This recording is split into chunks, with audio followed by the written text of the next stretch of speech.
예루살렘과 종말 11장 예수께서 예루살렘에 가까이 이르렀을 때 감람산 근처에 있는 벳바게와 베다니 마을 가까이에 오셨습니다. 그곳에서 예수께서는 제자 두 사람을 앞서 보내셨습니다. 예수께서 그들에게 말씀하셨습니다. 너희 앞에 보이는 마을로 가거라. 그곳에 들어가면 곧 아직 아무도 타보지 않은 나귀 새끼 한 마리가 묶여 있는 것을 보게 될 것이다. 그것을 풀어 끌고 오너라. 누가 왜 그러느냐고 묻거든 주님께서 필요로 하신다. 곧 여기로 다시 보내주실 것이다 라고 말하여라. 두 제자는 길을 떠나 마을로 들어갔습니다. 그리고 길가 대문 근처에 나귀 새끼가 실제로 밖에 묶여 있는 것을 발견하고 그것을 풀기 시작했습니다. 그곳에 서 있던 몇 사람이 그들을 보고 물었습니다. 이 나귀 새끼를 왜 푸느냐? 제자들은 예수께서 일러주신 그대로 대답했습니다. 그러자 사람들은 그들을 그냥 두고 가게 했습니다. 그들이 나귀 새끼를 예수께 끌고 와서 자기들의 겉옷을 그 등 위에 걸쳐 덮었습니다. 예수께서는 그 위에 올라타셨습니다. 많은 사람들이 자기 겉옷을 길 위에 깔았고 또 어떤 사람들은 들에서 나뭇가지를 잘라와 길에 펼쳤습니다. 예수 앞에서 가던 사람들과 뒤에서 따르던 사람들이 이렇게 외쳤습니다. 호산나, 주님의 이름으로 오시는 이가 찬송을 받으시기를. 우리 조상 다윗의 나라여 지극히 높은 곳에서 호산나. 예수께서는 예루살렘에 이르러 성전에 들어가셨습니다. 그곳에서 사방을 둘러보시며 모든 것을 살펴보셨습니다. 저녁때가 되어 날이 어두워지자 예수께서는 12 제자와 함께 다시 베다니로 나가셨습니다. 이튿날 그들이 베다니를 떠날 때 예수께서는 시장하셨습니다. 멀리서 잎이 무성한 무화과 나무 한 그루를 보시고 혹시 그 나무에 열매가 있는지 보시려고 다가가셨습니다. 그러나 가까이 가보니 잎사귀뿐이었고 무화과가 열릴 철이 아니었습니다. 그러자 예수께서 그 나무를 향해 말씀하셨습니다.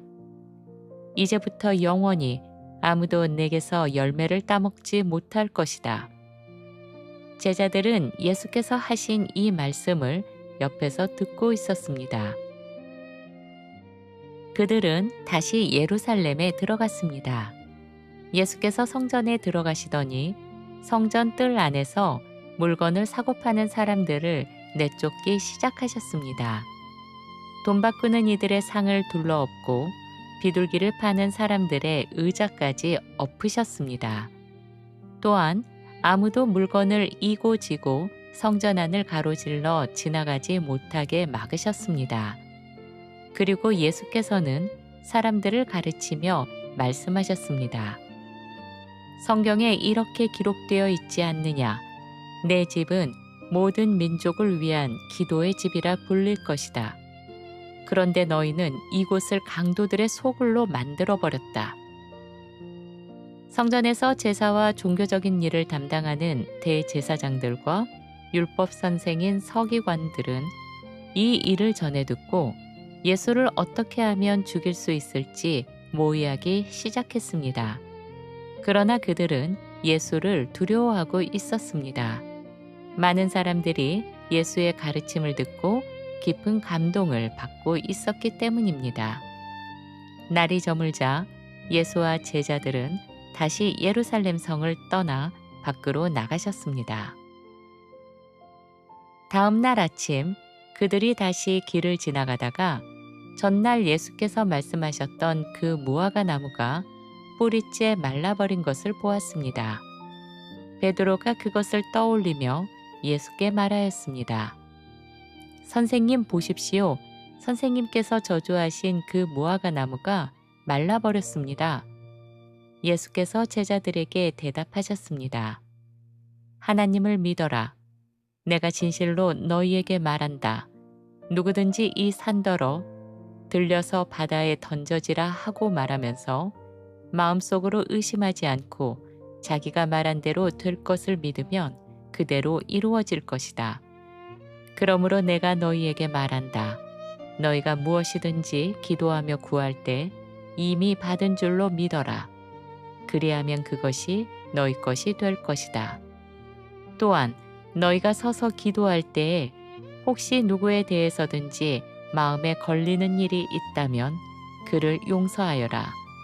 그래야 하늘에 계신 너희 아버지께서도 너희의 허물을 용서해 주실 것이다. 그들은 다시 예루살렘으로 들어갔습니다. 예수께서 성전 뜰 안을 거닐고 계실 때 대제사장들과 서기관들과 백성의 존경받는 어른인 장로들이 예수께 다가왔습니다. 그들이 물었습니다. 당신은 무슨 권한으로 이런 일들을 하는 것이요? 누가 당신에게 이런 일을 하라고 그 권한을 주었소? 예수께서 그들에게 대답하셨습니다. 나도 너희에게 한 가지를 물어보겠다. 너희가 내 질문에 대답하면 나도 내가 무슨 권한으로 이런 일을 하는지 말해주겠다.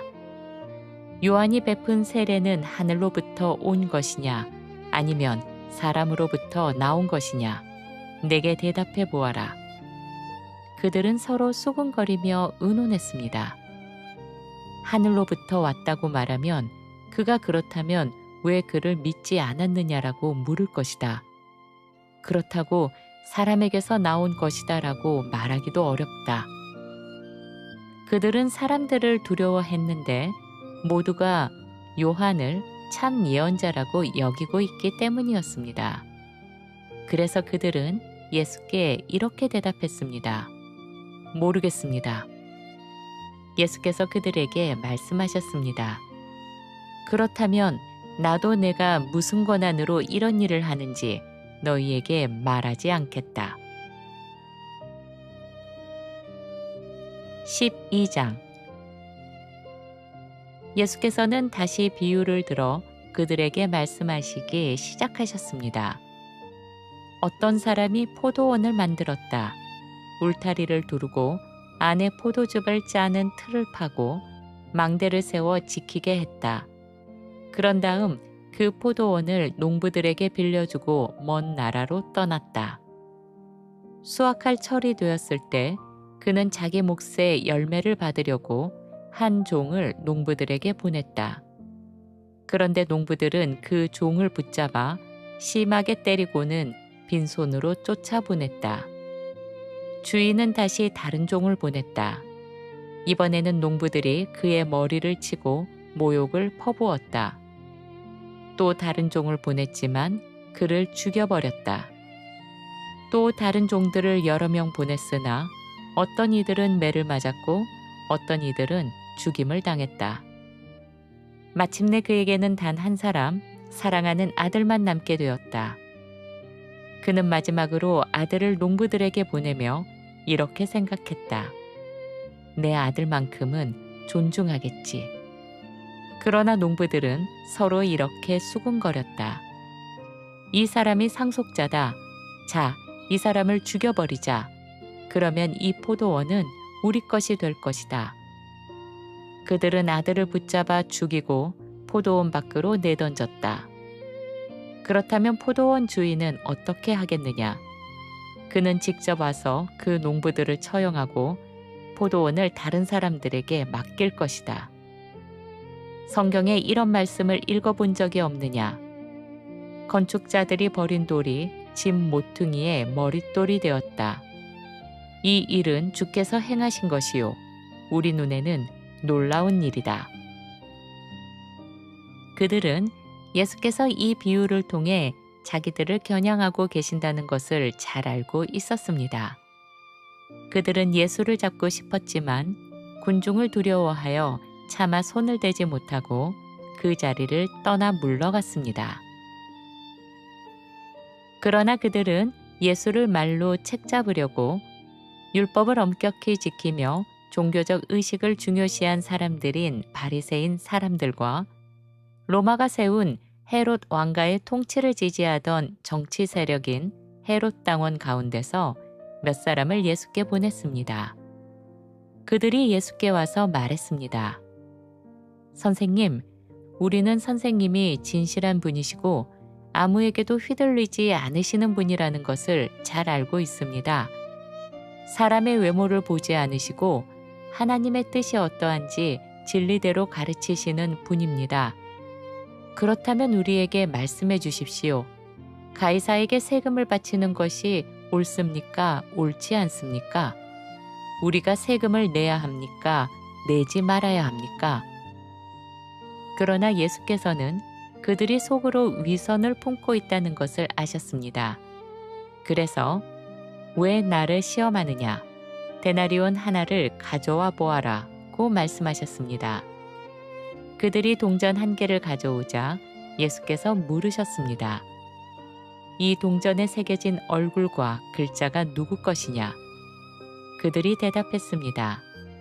가이사의 것입니다. 예수께서 말씀하셨습니다. 그러면 가이사의 것은 가이사에게, 하나님의 것은 하나님께 돌려드려라. 그들은 이 말씀을 듣고 크게 놀라 어찌할 바를 몰랐습니다. 부활이 없다고 주장하는 사두개인 몇 사람이 예수께 와서 이런 질문을 던졌습니다. 선생님, 모세는 우리에게 이렇게 기록해 두었습니다. 어떤 사람이 아내만 두고 자식 없이 죽으면 남은 형제가 그 과부를 아내로 맞아 죽은 형제의 이름으로 자손을 잇게 하라. 그런데 7 형제가 있었습니다. 맏형이 결혼을 했는데 자식이 없이 죽었습니다. 그래서 둘째가 형수와 결혼했지만 그도 자식을 남기지 못하고 죽었습니다. 셋째도 마찬가지였습니다. 그렇게 해서 모두 7 형제가 다 같은 여자와 살았지만 한 사람도 자식을 남기지 못한 채 차례로 죽었고 마지막에 그 여자도 죽었습니다. 그렇다면 부활 때 모두 다시 살아날 때에 이 여자는 그들 중 누구의 아내가 되겠습니까? 7 형제가 모두 그 여자를 아내로 맞지 않았습니까? 예수께서 대답하셨습니다. 너희는 성경도 알지 못하고 하나님의 능력도 알지 못하기 때문에 잘못 생각하고 있다. 사람이 죽은 자 가운데서 살아날 때에는 장가가거나 시집가는 일이 없다. 그들은 하늘에 있는 천사들과 같이 될 것이다. 또 죽은 자들의 부활에 관해서는 모세의 책에 나오는 떨기나무 이야기에서 하나님께서 모세에게 어떻게 말씀하셨는지 읽어본 적이 없느냐? 하나님께서 모세에게 나는 아브라함의 하나님이요 이삭의 하나님이요 야곱의 하나님이다 라고 말씀하셨다. 하나님은 죽은 자의 하나님이 아니라 살아있는 자의 하나님이시다. 너희는 심히 잘못 생각하고 있다. 그 자리에 있던 서기관 중 한 사람이 예수께서 지혜롭게 대답하시는 것을 듣고 다가와 물었습니다. 모든 계명 가운데서 가장 중요한 계명은 어느 것입니까? 예수께서 대답하셨습니다. 가장 중요한 계명은 이것이다. 이스라엘아 들으라. 주 곧 우리 하나님은 오직 한 분뿐이신 주시다. 그러므로 너는 마음을 다하고 목숨을 다하고 뜻을 다하고 힘을 다하여 주 너의 하나님을 사랑하라. 2번째 계명은 이것이다. 내 이웃을 내 자신처럼 사랑하라. 이 계명들보다 더 큰 계명은 없다. 서기관이 예수께 말했습니다. 선생님, 옳습니다. 선생님께서 하신 말씀이 진리입니다. 하나님은 한 분이며 그분 외에는 다른 이가 없습니다. 이 한 분이신 하나님을 마음을 다하고 지혜를 다하고 힘을 다하여 사랑하고 또 이웃을 자기 자신처럼 사랑하는 것이 온갖 번제물과 희생제물보다 훨씬 더 중요합니다. 예수께서는 그가 지혜롭게 대답하는 것을 보시고 이렇게 말씀하셨습니다. 너는 하나님의 나라에서 멀리 있지 않다.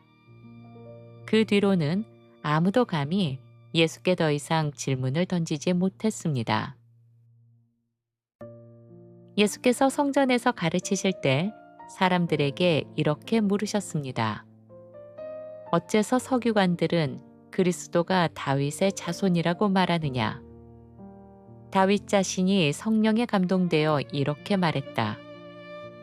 주께서 내 주께 말씀하시기를 내가 내 원수를 내 발 아래에 둘 때까지 너는 내 오른편에 앉아 있으라 하셨도다. 다윗 자신이 그를 내 주라고 부르고 있다. 그런데 어떻게 그가 다윗의 자손이 되겠느냐? 그곳에 모인 많은 군중이 예수의 말씀을 즐거워하며 기쁘게 듣고 있었습니다. 예수께서는 가르치시며 말씀하셨습니다. 서기관들을 조심하여라. 그들은 예복을 입고 다니며 장터에서 사람들에게 인사받는 것을 좋아하고 회당에서는 높은 자리, 잔치 자리에서는 상석에 앉는 것을 즐긴다.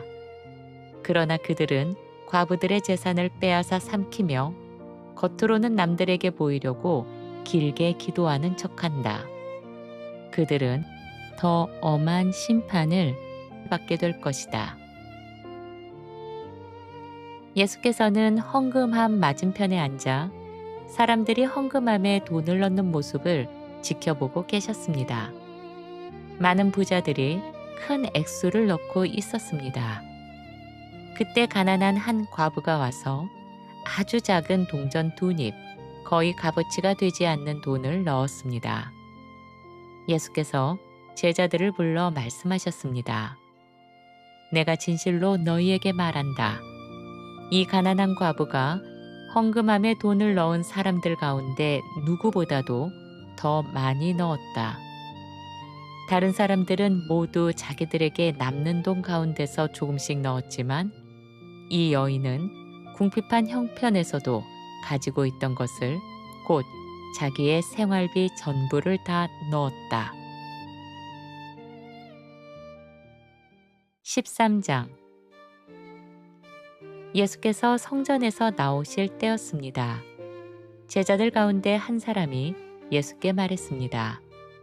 선생님, 이 돌들을 좀 보십시오. 이 건물들이 얼마나 웅장하고 아름답습니까? 예수께서 그에게 대답하셨습니다. 이 큰 건물들을 보고 있느냐? 돌 하나도 다른 돌 위에 그대로 남아있지 못하고 다 무너져 내릴 날이 올 것이다. 그 뒤에 예수께서는 감람산에서 성전을 마주보고 앉아 계셨습니다. 그때 베드로와 야고보와 요한과 안드레가 따로 와서 예수께 여쭈었습니다. 우리에게 말씀해 주십시오. 이런 일이 언제 일어나겠습니까? 이 모든 일이 일어나려고 할 때에는 우리가 어떤 징조를 보게 되겠습니까? 예수께서 말씀하셨습니다. 너희는 조심하여라. 아무도 너희를 속이지 못하게 해라. 많은 사람이 내 이름으로 나타나 내가 그리스도다라고 말하며 많은 사람을 속일 것이다. 너희가 전쟁이 났다는 소식, 전쟁이 날 것이라는 소문을 듣더라도 두려워하지 말라. 그런 일이 꼭 일어나야 하지만 아직 끝은 아니다. 민족이 민족을, 나라가 나라를 거슬러 일어나 싸울 것이며 여기저기서 지진이 일어나고 기근이 들 것이다. 그러나 이것들은 더 큰 일들이 일어나기 전에 찾아오는 산고의 시작일 뿐이다. 그러니 너희는 스스로 조심하여라. 사람들이 너희를 공회에 넘길 것이며 너희는 회당에서 매를 맞게 될 것이다. 또 너희는 나 때문에 총독들과 임금들 앞에 서서 그들에게 복음을 증언하게 될 것이다. 무엇보다도 먼저 복음이 모든 민족에게 전파되어야 한다. 사람들이 너희를 붙잡아 끌고 가 재판 자리에 세울 때 미리 무엇을 말할까 걱정하지 말라. 그때 너희에게 주어지는 말을 그대로 하여라. 말하는 이는 너희가 아니라 성령이시다. 형제가 형제를, 아버지가 자식을 죽음에 내어줄 것이며 자식이 부모를 거슬러 일어나 부모를 죽게 만들 것이다. 또 너희는 내 이름 때문에 모든 사람에게 미움을 받을 것이다. 그러나 끝까지 견디는 사람은 구원을 얻을 것이다. 너희가 멸망을 가져오는 가증한 것이 서 있어서는 안 될 곳에 서 있는 것을 보게 될 때 읽는 사람은 깨달아라. 그때 유대 지방에 있는 사람들은 산으로 도망가야 한다. 지붕 위에 있는 사람은 내려가 집 안에서 물건을 가지고 나오려 하지 말고 밭에 있는 사람은 겉옷을 가지러 뒤로 돌아서지 말라. 그날에는 임신한 여자들과 젖먹이를 두고 있는 여자들에게 큰 화가 있을 것이다. 너희는 이런 일이 겨울에 일어나지 않도록 기도하여라. 그때에는 하나님께서 세상을 창조하신 이래 지금까지 없었고 이후로도 다시 없을 만큼 큰 환난의 날들이 올 것이다. 주께서 그 날들을 줄여주지 않으셨다면 아무도 살아남지 못할 것이다. 그러나 주께서 택하신 자들을 위하여 그 날들을 줄여주셨다. 그때 누가 너희에게 보아라, 그리스도가 여기 있다. 혹은 보아라, 저기 있다라고 말하더라도 믿지 말라. 거짓 그리스도들과 거짓 예언자들이 일어나 표적과 기사를 행하며 할 수만 있으면 택하신 자들까지도 미혹하려 할 것이다. 그러니 너희는 조심하여라. 내가 이 모든 일을 너희에게 미리 말해 두었다. 그러나 그 환난의 날들이 지난 뒤에는 해가 어두워지고 달은 더 이상 빛을 내지 않을 것이며 하늘의 별들이 떨어지고 하늘의 권능들이 흔들릴 것이다. 그때 사람들은 인자가 큰 권능과 영광을 두르고 구름을 타고 오는 것을 보게 될 것이다.